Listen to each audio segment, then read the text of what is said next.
지지 않을까라는 생각이 근데 왜 들었어요. 이렇게 큰아들의 입장에서 보면 답답한지 모르겠어요. 답답해서 한숨이 자꾸 나오죠. 네. 큰아들의 입장에서 작은아들을 보면 열받게 안 받고 마음이 너무너무 답답하고 그쵸. 힘들고 맞아요. 아버지도 용서가 안 되고 맞아요. 아들도 용서가, 저 작은아들도 용서가 안 될 것 같아요. 맞아요. 그건 당연하죠. 왜냐면 나는 내 인생 자체가 너무 억울하거든요. 본인을 위해서 살지 못했기 때문에요.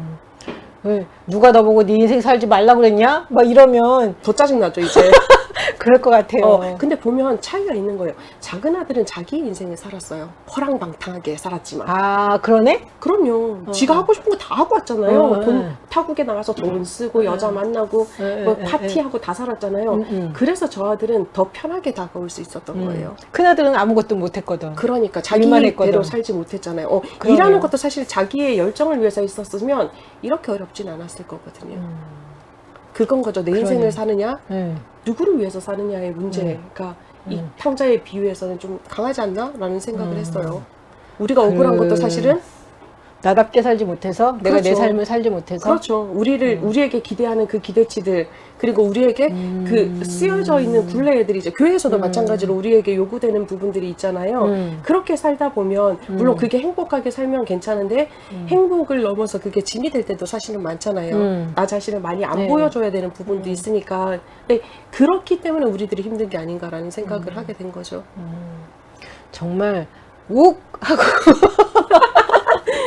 그죠? 예, 저도 맞다리여가지고 그쵸. 그냥 이렇게 스테레오타입으로 이렇게 어른들의 눈에 보여야 되고, 그 다음에 네. 이제 저도 이렇게 바른 생활로 사람들 눈앞에 좀 잘 보이고 싶은 마음이 강해서 네, 굉장히 맞아요. 스트레스 받고 힘들게 음. 산 것 같아요. 네, 그러게요. 저도 근데 그런 것 같아요. 어제 밤늦게 제가 계속 이렇게 책을 보다가 네.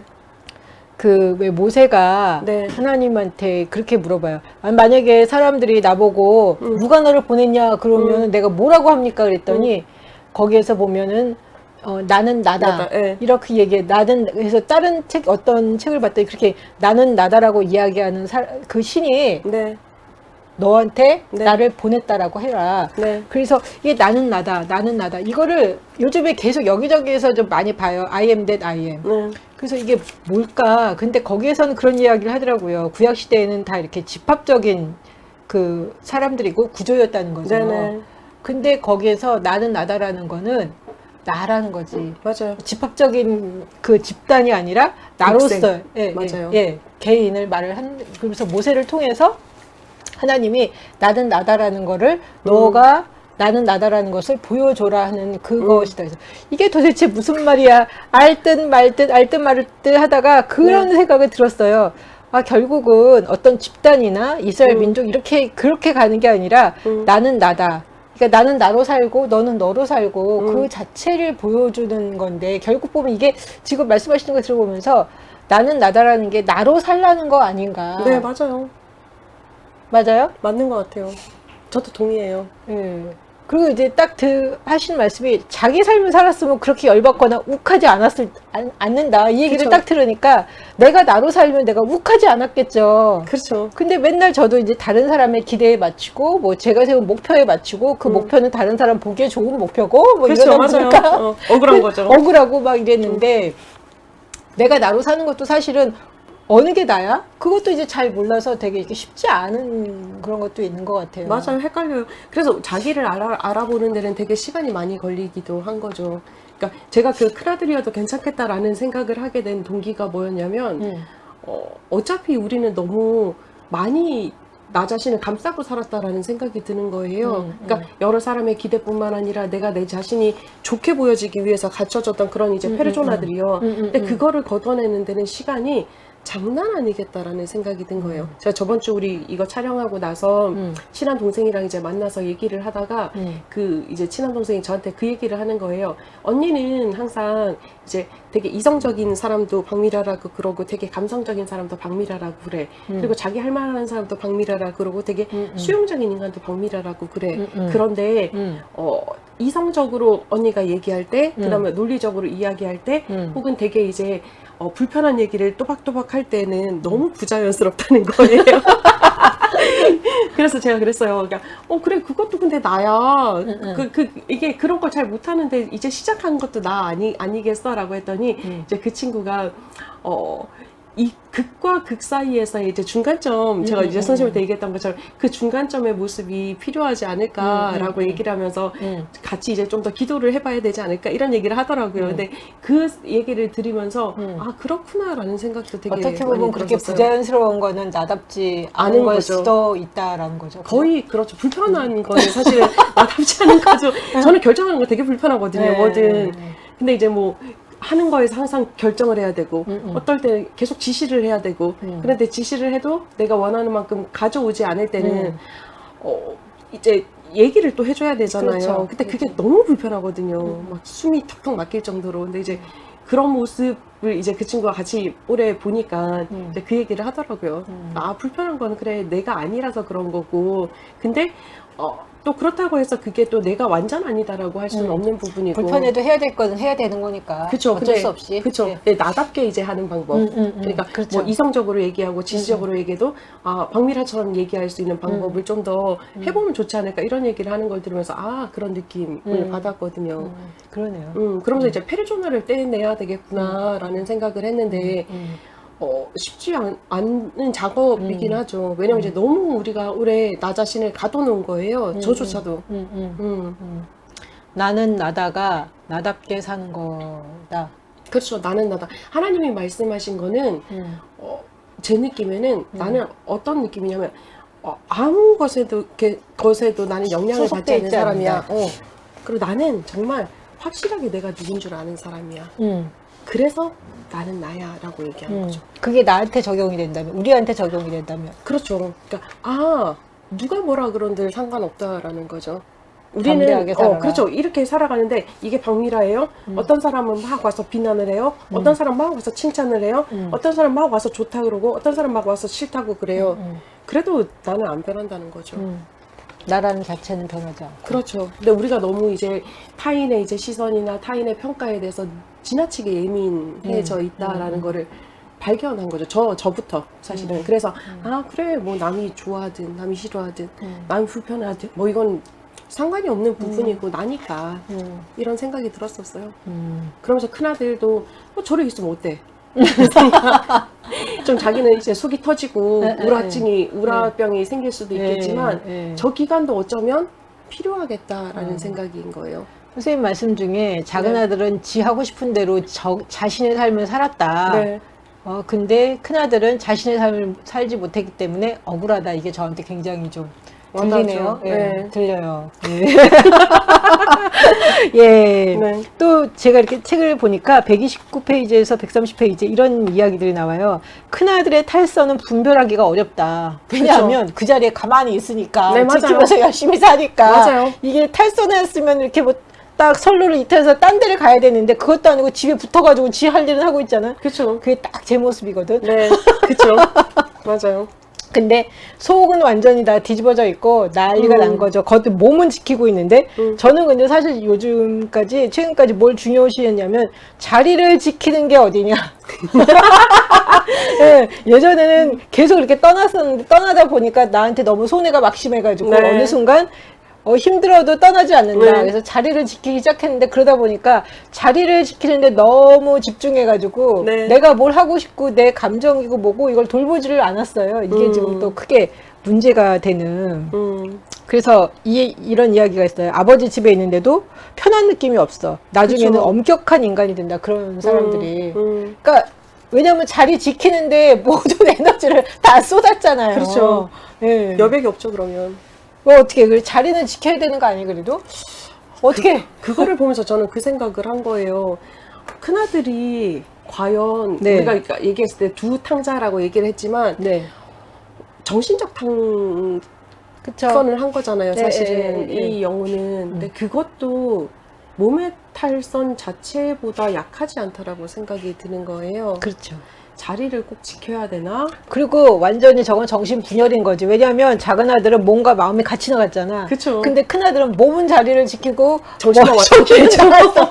그러니까 갈등이 제가 보기엔 훨씬 더 심할 수 있지 않나 맞아요. 라는 생각도 드는 거예요. 그러니까요. 그럼 예. 꼭 자리를 지켜야 되나? 라는 퀘스천이 들었어요. 차라리 저번 주에도 우리가 얘기했던 것처럼 나가면 돌아오기라도 하는데 발 하나 딱 걸치고 있으면 돌아오기도 쉽지 않다. 그러니까 나가지 저를 않았으니까. 보면 어느 순간 네. 그 이렇게 자리를 지켜야 된다는 그 고정관념 네네. 이게 너무 강해가지고 내가 이게 지금 자리를 안 지켜도 되는데도 불구하고 맞아요. 나의 모든 초점이 자리를 지켜야 되는 거에 이게 집중이 돼 있어가지고 제 삶을 못 사는 거지. 맞아. 여기 보면 아버지의 집인데도 불편하다라고 나와 그런 있거든요. 거죠. 맞아요. 그런 거죠. 그러니까요. 아, 그러면 자리는 지켜야 되나? 자리 사실 뭐 마음의 자리도 중요하고 육신의 네. 자리도 중요하지만 네, 둘 다 네. 지킬 수 있으면 제일 좋고 네. 아니면 뭐 한 번쯤은 나갔다 와? 나갔다 오는 것도 나쁘지 않겠다는 생각이요. 네. 제가 지금 같이 이야기를 하면서, 나는 너무 자리 지키는 데만 급급했구나. 네. 거기에 모든 에너지를 쏟아서 그거에 미안을 삼은 거예요. 나는 그래도 자리를 지키고 있어. 네. 그러니까 뭐 내 몸과, 그러니까 마음이 너무 힘들고, 네. 이거를 돌보지를 못했어요. 자리 네. 지키는 데 급급해가지고. 그렇죠. 근데 저는 사실은 근데 이 관점은 우스갯소리로 얘기한 거지만 자리를 지키고 안 지키고의 마음 그 차이가 아니라요. 네. 내가 자리를 지키면서도 여백을 가질 수 있다. 혹은 내가 자리를 떠났을 때도 여백을 가질 수 있다라고 하면 난 이츠 오케이인 것 같아요. 어떻게 하라고요? 그러니까 뭘 하든 상관이 없어요. 근데 네. 그게 진짜 나를 위함인지를 한번 살펴봐야 된다는 거죠. 내 마음속에 사실은 불편하다라는 얘기 자체는 이제 여백이 없다라는 얘기인 거예요. 계속 눈치가 보인다라는 얘기고 이 큰아들도 자리 지키는데 모든 에너지를 쏟았기 때문에 다른 사람들한테 더 엄격해질 수밖에 없잖아요. 그렇죠. 왜냐면 그렇죠. 나는 그래도 지켜냈으니까 힘들어도 지켜냈어. 그러니까 다른 사람을 판단하는 거지. 그렇죠. 이게 난 당위성. 지켰으니까. 맞아요. 당위성이 되는 거잖아요. 그럴 바에는 안 지키는 게 차라리 낫고요. 안 지키면은 내가 어떻게 해야 되는지를 모르겠는 거예요. 그렇죠. 왜냐면 일탈이라는 걸 해본 적이 없으니까요. 맞아요. 근데 그러면 한 번에 이제 체인지는 필요한 부분인 것 같은 거죠. 나가라고? 굳이 뭐 발 하나 걸쳐보는 것도 나쁘지 않고요. 한 번도 안 했던 것처럼.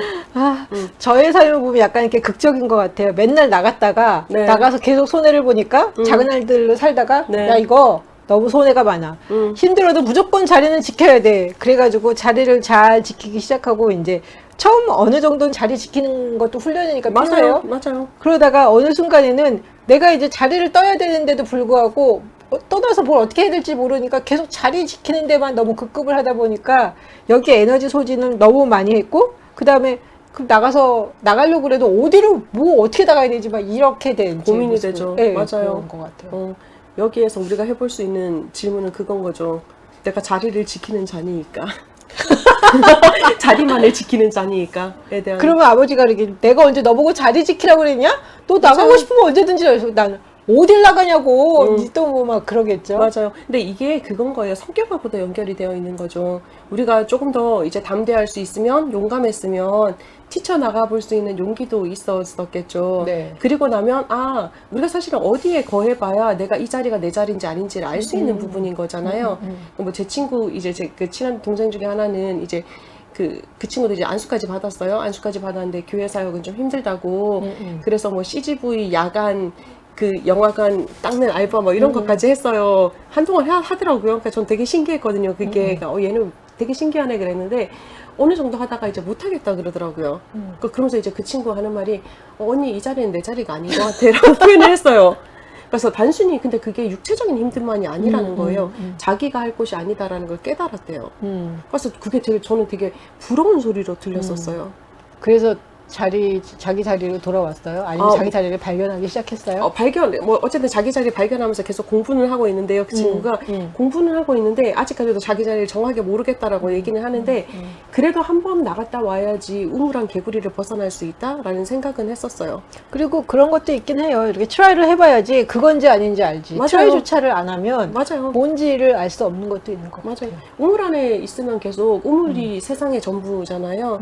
하나님하고의 관계에 있어서도 아니면 우리의 이제 앞으로의 이제 삶의 소명, 우리의 삶의 사명에 대해서도 마찬가지다라는 생각이 들기 시작하더라고요.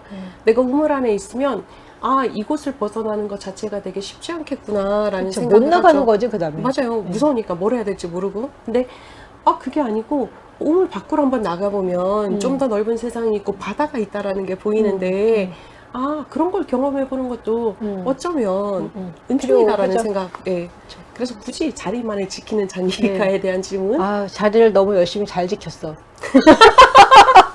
예, 혹시 네. 이 큰아들 집을 나가다 이 부분에서 조금 더 하실 이야기 있으시면 좀 해주시면 좋겠어요. 큰아들이 집을 나갔죠. 네. 나갔죠. 예. 마음의 집을 나갔잖아요. 예. 이 사람 자체가 다른 어떤 것들보다 음. 받아줘야 된다라는 생각을 저는 많이 했었어요. 그리고 나가는 것 자체가 나쁘지는 않다라는 생각을 좀 더 했었어요. 괜찮다. 예. 나가는 것도 괜찮다. 예. 그리고 사실은 보면 열심히 산 것이 문제가 되는 건 아닌 거예요. 아까 그렇죠. 말했던 것처럼 누구를 위해서, 무엇을 위해서 열심히 사는가가 가장 큰 문제인 것이고, 그것을 바라볼 줄 아는 관점이 필요한 것이 아닌가라는 생각을 했었어요. 그리고 나면 이제 저 그림의 저 큰아들하고 아버지 사이에 이제 심리적 간극이 조금 더 가까워지지 않을까라는 생각을 했고요. 큰아들이 다뤄야 될 것은 사실은 아버지에 대한 분노는 아니었던 거예요. 자신의 내면의 분노잖아요. 그쵸. 누구에 대한 부분이 아니라 자기 자신에 대한 부분인데 그걸 이제 투영한 거죠. 아버지에 대한 모습으로. 그러니까 우리의 모습 자체도 그렇지 않나라는 생각을 하는 거예요. 사실은 뭐 우리가 삶을 살아가고 있는 존재고 제가 항상 얘기하는 거지만 눈이 있고 귀가 있기 때문에 다른 사람들이 어떻게 살아가는지에 대해서는 항상 듣잖아요. 항상 부럽죠. 잘 되는 사람 보면 되게 부럽고 너무 이제 하나님한테 가까이 가는 사람 되면 또 되게 부럽기도 하고 막 그렇지만 부러워하는 게 나쁜 건 아닌 거죠. 부러워하되 그 부러움을 내 속에 내면화시켜서 내재화시켜서 나 자신의 가치를 떨어뜨리고 아니면 나 자신의 자유를 억누르고 살면 그게 이 큰아들이 느끼는 그런 감정이 될 수밖에 없겠구나라는 생각을 했고요. 그러면 진짜 나 자신을 잃어버리고 사는 것밖에 안 되겠구나라는 거를 깨달았었어요. 근데 뭐 사실은 솔직히 말하면 이제 고민이 되는 건 그건 거예요.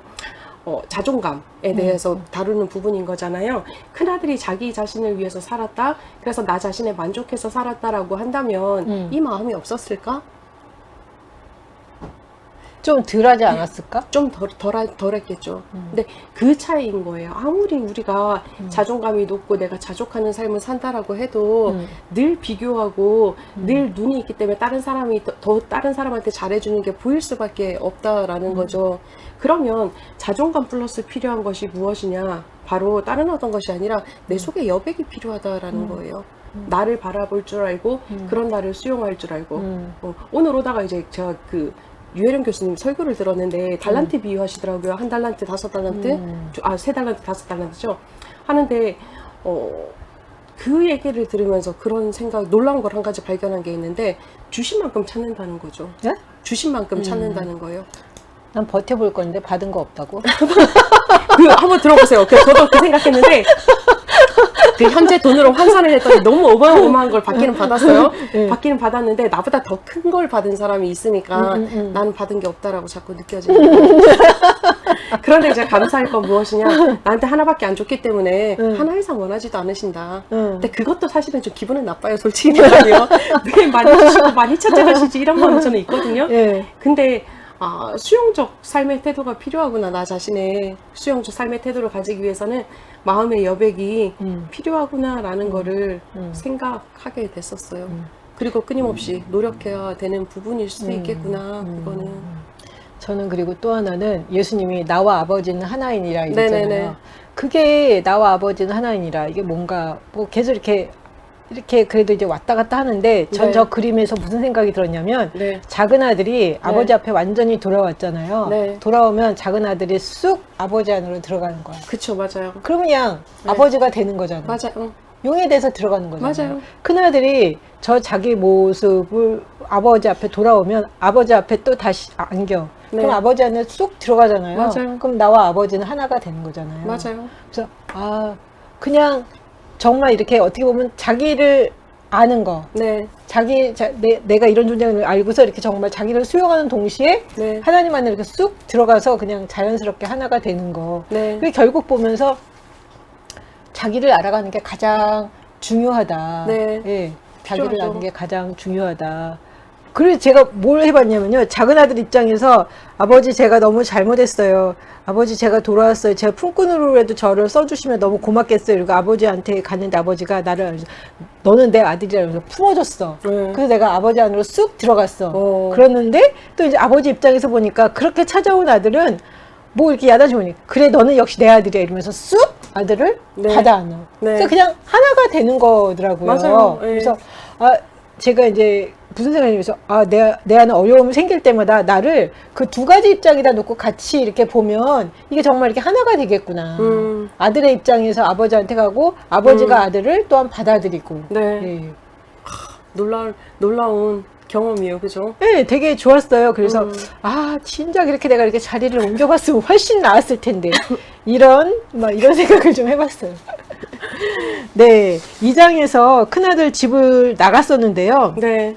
그렇게 집을 나갔다라는 건 언젠가는 또 집에 돌아온다는 얘기잖아요. 그럼요. 예, 네. 그래서 3장에서 큰아들 집으로 돌아오다. 네. 이렇게 제목이 돼 있는데 네. 여기 보면 마침내 큰아들은 아버지의 초대를 받아들이고 집에 갔을까요? 근데 이것은 각자의 몫이다라고 네. 이야기를 하고 있어요. 네. 그리고 보면 아버지는 그 탕자의 비유에 보면은 큰아들한테도 달려 나갔어. 네, 보니까. 맞아요. 응, 달려 나갔어. 그리고 그에게 안으로 들어가자고 권하고 간곡하게 네. 초대를 했죠. 너는 늘 나와 함께 있지 않느냐. 또 내가 가진 모든 것이 다 내 것이다. 네. 이렇게 얘기를 했단 말이에요. 네. 그런데 이거 들어갈 건지 말 건지는 이제 몫이죠. 본인의 선택이잖아요. 네. 근데 여기서 그런 얘기가 있더라고요. 다른 곳도 아니고 자기 집에서 이방인의 신세가 되었다. 네. 네. 너무 슬프죠. 네, 너무 슬프고 음. 제가 아버지가 이렇게 다 내 거라고 그러는데 난 이때까지 누리고 산 적이 없어요. 없어. 맞아요. 이게 웬일이냐고 내 집에서. 그러니까 나도 모르고 아버지가 어떤 사람이라는 것도 너무 몰랐구나라는 그런 생각이 들었습니다. 그렇죠. 맞아요. 또 제가 이제 놀랍게 제가 이 아버지 이 탕자의 기왕을 통해서 제 그 육신의 아버지를 제가 하나님 아버지에다 투영한 걸 보면서 이제 그걸 하나씩 이렇게 걷어내기 시작했는데 네. 그 정확한 얘기를 이 헨리 나우엔이 하고 있어요. 네. 153페이지에 이런 이야기를 하고 있습니다. 귀향이라는 영적인 사건을 돌아볼 때마다 집으로 돌아온다는 것은 필요한 것을 다 채워줄 능력이 없는 인간 아버지에게 기대는 잘못된 태도를 버리고 얘야 너는 늘 나와 함께 있지 않느냐 또 내가 가진 모든 것이 다 내 것이 아니냐라고 물으시는 하늘 아버지께 의지하는 행위라는 생각이 든다. 예, 그러니까 뭐 저뿐만 아니라 다른 사람들도 다 그런 부분 있지 않나 싶어요. 그러니까 자기 그 육신의 아버지한테 어떤 기대하는 부분 네. 이거를 하나님 아버지께 투영해서 이렇게 하나님 앞에 온전히 나가지 못하는. 네. 근데 이제 그런 자세를 버리고 정말 온전하신 하나님 아버지 앞에 나가는 것이다. 네. 그것이 곧 또한 영적인 성숙이다라는 이야기를 하고 있습니다. 네, 그죠. 근데 그 부분이 되게 쉽지 않기는 한 거예요. 왜냐면 이제 아버지 이미지, 우리가 하나님을 아버지라고 안 부르면 사실 문제가 없거든요. 하나님을 아버지라고 부르기 때문에 멀어지는 거예요. 아버지가 불편한 저는 문제. 그래서 예전에 계속 음.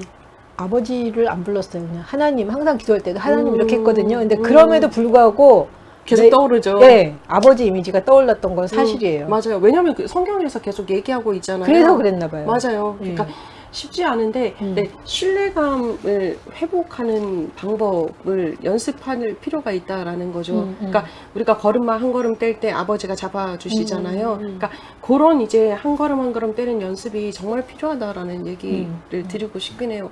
저 같은 경우 이제 저희 60대 아버지는 되게 좋으시거든요. 저희 아빠는 좀 많이 이제 그 자식 사랑이 과하세요.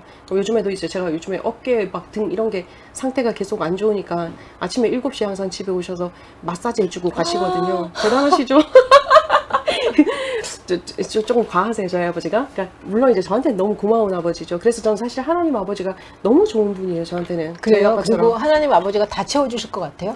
다 채워주지는 못한다는 걸 알고 있어요. 왜냐하면 이미 이제 저희 아버지도 연세가 많으시기 때문에 못 채워주시는 부분이 보이는 거죠. 그러니까 뭐 예를 들면 힘이나 뭐 이런 것도 이제 뭐 있으시니까 그래도 운전하는 것도 이제 제가 훨씬 더 잘하니까 그런 부분이 있지만 근데 저희 제가 어렸을 때 경험했던 저희 아버지를 봤을 때는 다 채워주실 수 있다라고 생각을 해요. 그런데 그거는 있는 것 같아요.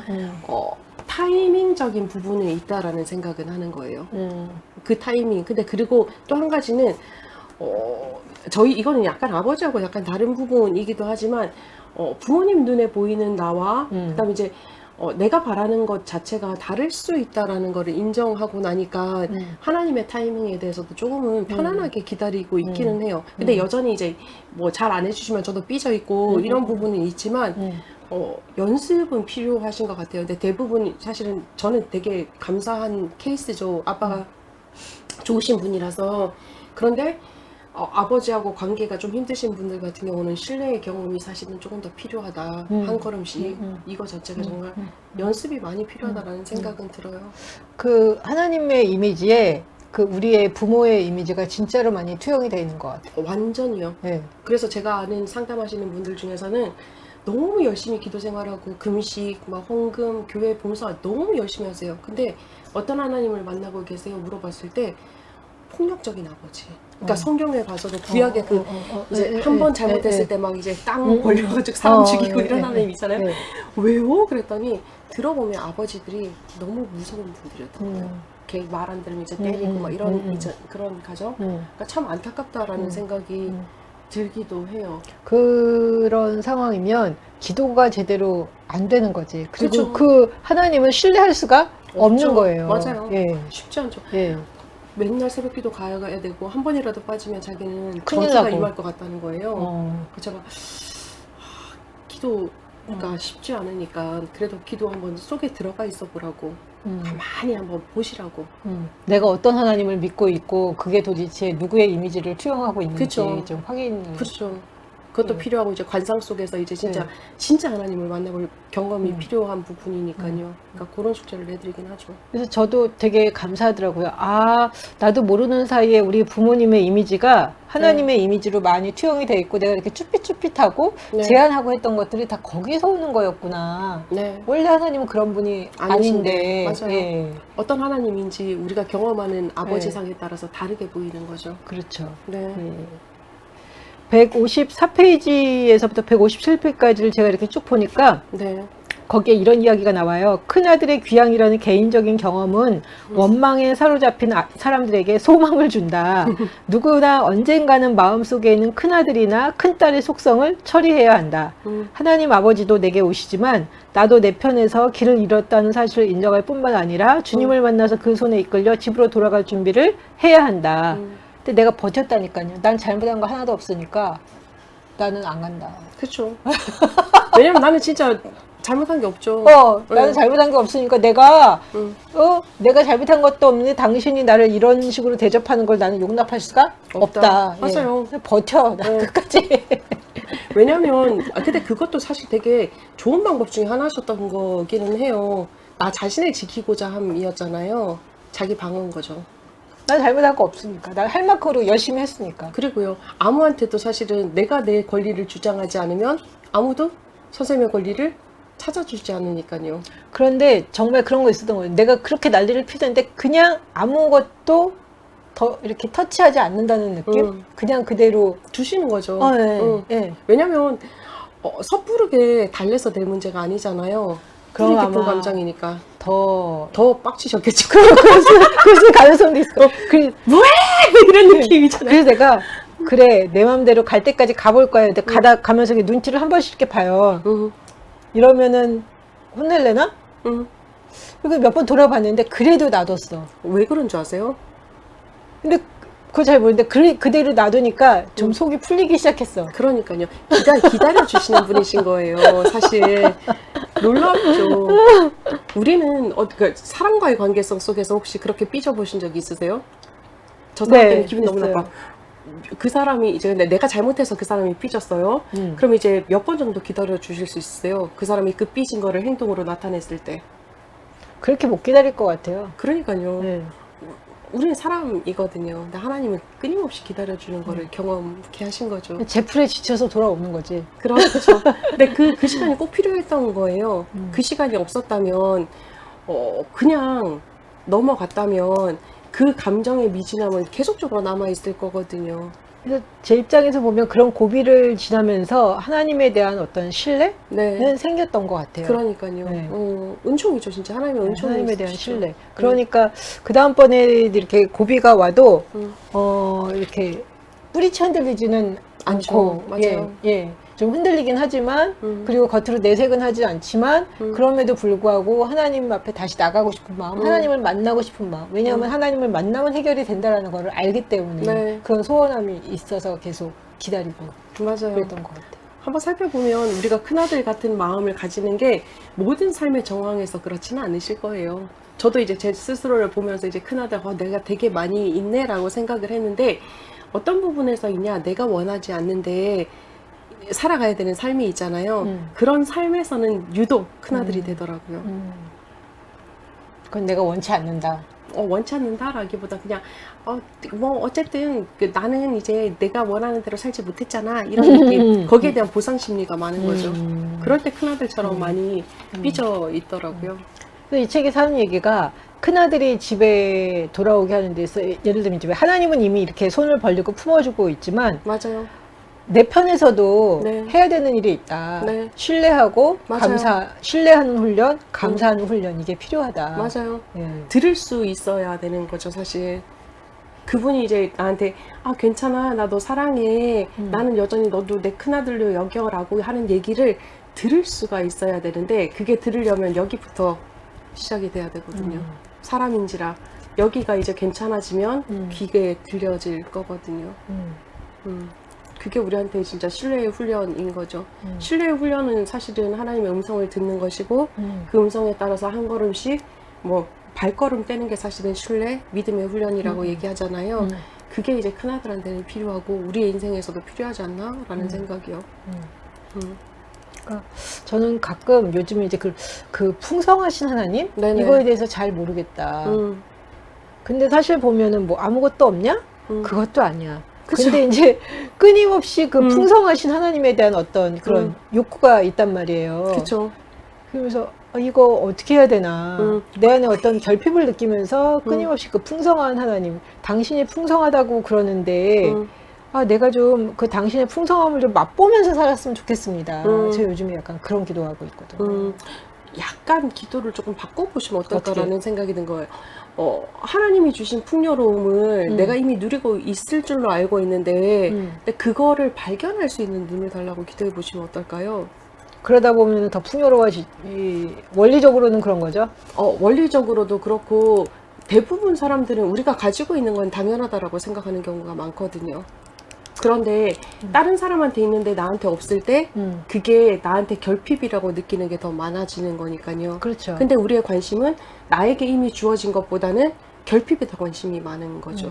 그리고 저는 약간 그런 거지. 겉으로 막 표시를 좀 내기는 네네. 좀 그러니까 네. 그냥 버티는 거지. 언젠가는 하나님이 채워주실 거야. 네. 근데 안 채워지더라고. 그렇죠. 이 비어있는 것들이 계속 이렇게 비어서 가는 것 같아요. 더 비어갈 거거든요. 왜냐하면 우리가 나이가 들수록 이제 느껴지는 것 중에 하나가 더 원하는 게 많아지더라고요. 그렇지 않으세요? 그래서 저는 그렇게 기도해요. 하나님, 제가 뭐 원하는 거 대단한 걸 원하는 것도 아니고 맨날 그렇게 한다니까요. 네. 아니 그리고 뭐 이미 많이 주신 것도 알고 네.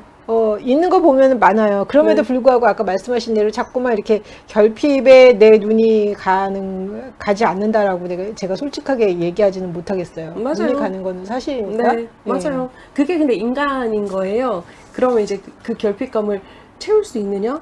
평생 못 채울 거라고 저는 확신하거든요. 왜 머리로는 그게 되는데 응. 사실 이렇게 마음에서 는 안 되죠. 요동이. 예. 그래도 하나님 좀 채워주시면 안 될까요? 뭐 이렇게. 그쵸. 그 그런 기도는 거죠? 뭐 나쁘지 않은 것 같아요. 그 기도는 나쁘지 않고 대신 두 가지를 같이 가야 되는 거죠. 머리로서 이미 인정한 나의 채워지지 않는 결핍에 대한 인정도 필요한 거고요. 이미 내게 주신 것을 발견하는 것도 사실은 필요한 거고요. 두 가지가 같이 가면 조금 더 낫겠죠. 왜냐면 이제 계속 주십시오, 내 결핍을 채워주십시오라고 했는데 안 채워지면 더 화가 날 거거든요. 뭐 이렇게 눈치 보여서 뭐 막 해서 주십시오 그렇게는 못해요. 저도 이렇게 온 세월이 있으니까 일단 자리를 바꿔봐야 되겠다. 왜냐하면 이게 끊임없이 그 결핍이 계속 유지되는 것 중에 하나가 제가 그 결핍된 자라는 제 자리 위치를 계속 결핍된 자리에다가 위치시키니까 끊임없이 결핍이 보이더라고요. 맞아요. 그건 그래요. 그래서 이거는 진짜 자리를 옮겨야 돼. 아버지 자리로. 네, 이거 자리를 옮기지 않으면 그러니까 신앙의 도약은 없어. 네, 신앙의 도약은 전혀 없고, 사실 보니까 아버지 품에서 보면은 제가 아버지 관점에서 이렇게 보니까 가장 좋은 것 중에 하나가 나의 그런 모습들을 다 품어주게 되더라고요. 옛날에는 싫었어. 그런 게 결핍된 나의 모습들 자체가 너도 아웃, 너도 아웃, 다 아웃 막 이렇게 시켰는데 그냥 나의 그 결핍된 모습, 부족한 모습들을 그래 다 품어주마 이게 되는 거예요. 그래서 제 자신이 굉장히 자유해지고 훨씬 더 좀 여유롭게 되잖아요. 그래서 명확하게 듣는 생각 중에 하나는 이거는 확실히 그러니까 자리를 옮긴다는 건 어떻게 보면 관점을 바꾼다는 거예요. 맞아요. 예. 관점을 이거 완전 바꾸죠. 이거 자리 바꿔야 돼. 이거 관점도 바꾸고, 이 관점에 따라서 굉장히 결핍됨을 느낄 수도 있고, 아니면 맞아요. 굉장히 이렇게 풍성함을 느낄 수도 있다. 근데 맞아요. 아직까지는 지금 작은 아들 자리에서 큰 아들 자리에서 왔다 갔다 하면서 아버지 자리도 한 번씩 갔다가 도로 내려오고, 아까 맞아요. 맨 시작했을 때 어떻게 하면 그 아버지 아버지 자리에 자리에, 계속 유지하고 있나니까 저도 이제 그게 필요하다는 생각이 들어요. 그러게요. 예. 노력해야죠. 예. 마음속의 여백을 위하여 그렇죠. 아버지 자리로 가기 예. 위해선. 예. 음.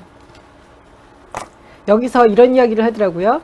그 159페이지에 신앙의 도약이란 결국 보면 큰아들이 집으로 돌아온다는 것은 신앙의 도약을 의미하는 것이 아닐까. 언제나 사랑받기를 바라지 않고 사랑하며 돌려받을 것을 생각 없이 먼저 주고 초대받기를 기대하지 않고 초청하며 마주 붙들어 주기를 요구하지 않고 잡아주는 것을 의미한다. 신앙이 도약할 때면 어김없이 반갑게 달려나와서 거룩한 기쁨으로 이끄시는 분이 언뜻 눈에 들어온다. 네.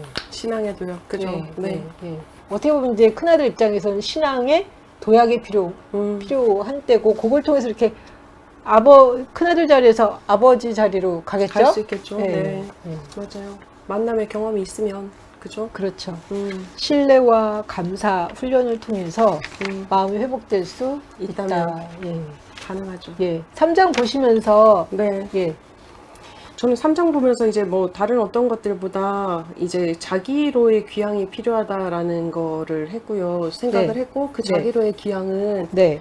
어쨌든 그분의 음성을 들을 수 있는 여백이 필요하다라는 생각을 되게 많이 했었어요. 네. 그런데 동일하게 가지고 있는 생각 자체는 신뢰가 가장 중요하다라는 거.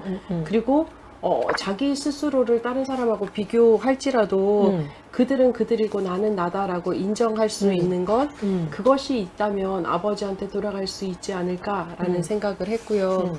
이번 한 주도 조금 더 깊이 내 마음속의 여백을 위해서는 어떻게 살아가야 되나 또 고민을 좀 더 해봐야 되겠다라는 생각도 하게 되었었어요. 보면 너무 뚜렷하게 큰아들의 모습이 경직되어 있는 게 보여지잖아요. 저 자리가 진짜 너무 불편해 보이는 거예요. 근데 단순히 이제 저것이 나쁘다라고 평가는 안 되었으면 좋겠다라는 생각도 들고, 때로는 저런 불평의 자리에 거할 줄도 알고, 때로는 작은 아들처럼 저렇게 아버지 품에 안겨 있는 저 자리에 거할 줄도 알고, 때로는 감싸고 있는 저 아버지의 품에 아버지의 품이 될 수 있는 그런 경험도 할 수 있으면 좀 더 효과적으로 우리가 나 자신으로 살아갈 수 있지 않을까라는 생각 해보게 되었죠. 그리고 아들이 아버지 가슴에 그 머리를 대고 있잖아요. 작은 아들이. 저것도 되게 상징적으로 의미 있는 것 같아요. 심장 소리를 들을 수 있는 거잖아요.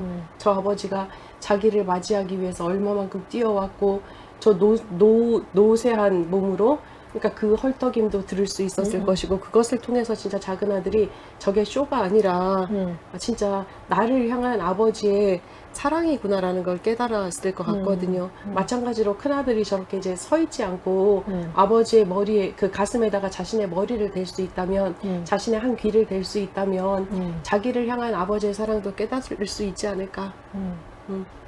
큰아들이 참 외로워 보이네요. 그죠. 안타깝죠. 근데 되게 눈물 날 정도로 좀 슬퍼 보이기도 해요. 네. 네. 예. 혹시 이 3장 그 큰아들이 집으로 돌아오는 장면에서 더 코멘트 하시고 싶은 부분들 있으시면 해주시고요. 네. 다른 어떤 것보다 자기처럼 살자. 남을 위해서 살지 말고 자기를 위해서 살자. 저의 고민은 네. 자기처럼 살자라는 거는 알아. 네. 근데 어떻게 하는 게 나처럼 사는 건지를 잘 몰라. 네. 자기를 발견하는 여정이 필요하다라는 생각이 들었었어요. 그래서 자리 바꿈도 필요하고 관점의 변화도 필요하고 또 새로운 것에 대한 시도도 필요하지 않을까라는 생각도 하게 되었고요. 나 자신을 수용할 때는 사실 장점, 단점 다 받아들이는 게 나 자신의 수용인 거잖아요. 그리고 또 이제 내가 스스로 발견하는 나 자신뿐만 아니라 타인을 통해서 듣는 나 자신, 그리고 이제 내가 감추고 싶어 하는 나 자신의 모습 있잖아요. 네. 그런 모습도 스물스물 펼쳐내보는 연습도 해보는 것도 괜찮다라는 생각을 했어요. 그러면 내가 진짜 나와 만나는데 그 간극이 줄어들지 않을까라는 생각도 했고요. 우리는 대부분 이제 다른 사람한테 피드백 받을 때는 좋은 것만 받고 싶고 내가 감추고 싶은 것은 철저하게 봉인하고 있잖아요. 그렇죠. 그거를 하나씩 꺼내보는 것도 나쁘지 않다. 근데 이제 모든 사람한테 꺼내놓는 거는 아니고 왜냐하면 그것도 거절의 대상이 되면 또 이제 내가 거절당한다는 느낌이 있기 때문에 그게 아니라 수용될 수 있겠다라고 생각하는 사람에게 한번 꺼내보고 또 수용의 경험을 해보는 것도 좋겠다라는 생각을 해보고요. 자기를 알아볼 수 있는 가장 좋은 거는 사실은 이제 상담적인 장면에서 봤을 때는 어린 시절부터 자기를 쭉 살펴보면 되거든요. 그러니까 학령기 이전, 그다음에 뭐 초등학교 시절, 중고등학교 시절, 대학 시절, 그다음에 성인이 되어서 뭐 이렇게 생각해 보면서 나를 이끌어왔던 그 주요한 감정이 무엇인지 살펴보시고 내가 느꼈던 이제 사건들 중에서 내가 경험한 사건들 중에서 좋았던 사건들, 힘들었던 사건들이 무엇인지 한번 찾아보시면 나를 움직이게 하는 삶의 원동력이나 아니면 내 마음의 감정의 원동력이 뭔지 조금 더 찾아보기 쉽긴 하실 거예요. 아, 내가 원래 이런 사람이었구나. 아, 그런데 내가 지금 이렇게 행동하고 있구나. 왜 그런지 이제 알 수 있게 되고, 그럼 좀 더 자기가 이제 그 발가벗겨진 자기, 참나와 만나기는 용이하지 않을까 싶어요. 그리고 또 자기가 뭘 좋아하는지도 좀 살펴볼 필요가 있는 있죠. 거죠. 그럼요. 내가 뭘 좋아하지. 사실은 우리가 되게 바쁘게 살잖아요. 자기한테 선물 주는 거 되게 중요하다 저는 생각하거든요. 근데 그 선물이 어떤 사람은 뭐 신상백 뭐 이런 걸 수도 있겠지만 그런 게 아니다라고 할지라도 정말 나를 기쁘게 할 수 있는 것, 내가 뭐 20분, 30분이라도 이거를 딱 했을 때 나를 너무 즐겁게 할 수 있는 것, 그런 거를 찾아보는 게 진짜 효과적이다 싶어요. 그래야지 정말 쉴 수 있어요. 그리고 여백이 생길 수 있고 나를 이제 북돋을 수 있는 힘이 있고요. 아무리 내가 나처럼 살아가도 사실 세상이 나를 거부하면 쉽지 않잖아요. 그쵸. 그때 되면 또 우리는 상처 막 이렇게 입고 또 와가지고 픽 쓰러질 수밖에 없는데 그때 내가 갈 수 있는 그런 도피처가 필요한 거죠. 나로서 살아가는데 다시 힘을 낼 수 있게 만들어주는 그 피난처가 어딘가 살펴보는 것도 되게 효과적이죠. 네.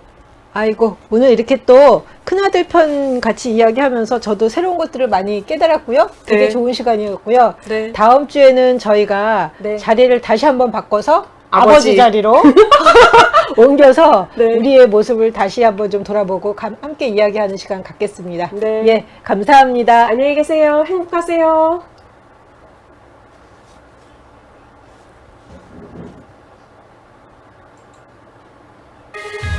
On my mind, so say it with hope and 감사합니다. you were sure I couldn't agree 다음 주에